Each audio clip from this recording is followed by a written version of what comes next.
natin ang latest update sa lakas at kilos ng bagyong Orduha mula sa ating resident meteorologist na si Ginoong Nathaniel Cruz. Magtani.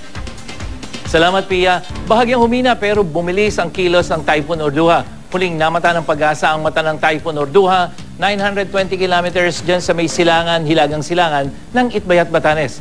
At taglin nito ang lakas ng hangin umaabot sa 150 kilometers per hour malapit sa gitna at bugsong hanggang 185 kilometers per hour. Bahagyang bumilis ang kilos nito sa 15 kilometers per hour sa Pakanluran, hilagang kanlurang direksyon. At sa taya ng ahensya, inaasahang lalabas ng PAR ang Typhoon Orduha mamayang gabi.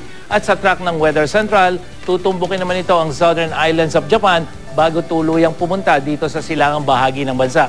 Inaasahang ang epekto ng sa lagay ng ating panahon ay wala pong epekto ito. Pinag-iigting naman ito ang hanging amihan na siyang magdudulot ng hanggang sa mahigit 5 metrong taas ng alon dyan sa seaboards ng Northern Luzon at sa eastern seaboards of Central and Southern Luzon hanggang dyan po sa may Visayas. At sa mga gumagamit ng maliliit na bangka, iwasan po muna ang maglayag sa mga naturang baybayin.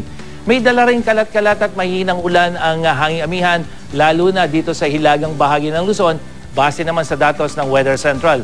Magiging bahagyang maulap ang papawirin sa malaking bahagi ng Luzon, pero dito sa Metro Manila, inaasahang magiging mas makulimlim at bukod sa mga pagambon, malaki rin ang tsansa na magkaroon ng thunderstorm, lalong-lalo na pagdating ng hapon hanggang sa gabi. Kaya sa mga lalabas pa lamang ng bahay, huwag pong kalimutan ang inyong mga payong. May tsansa ring makaranas ng thunderstorm at mahinang ulan na sasabayan pa ng bahagyang maulap na kalangitan ang malaking bahagi ng Visayas at posible namang maging mas makulimlim sa ilang bahagi nito tulad na lamang dyan sa Dumaguete.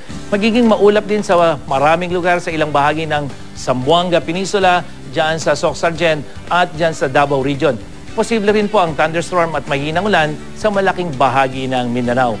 At para sa iba pang detalye, bisitahin ang GMA Weather webpage o i-like at i-follow sa Facebook at Twitter. Ako po si Nathaniel Cruz para sa I Am Ready, serbisyong totoo ng GMA News. Maraming salamat, Magtani.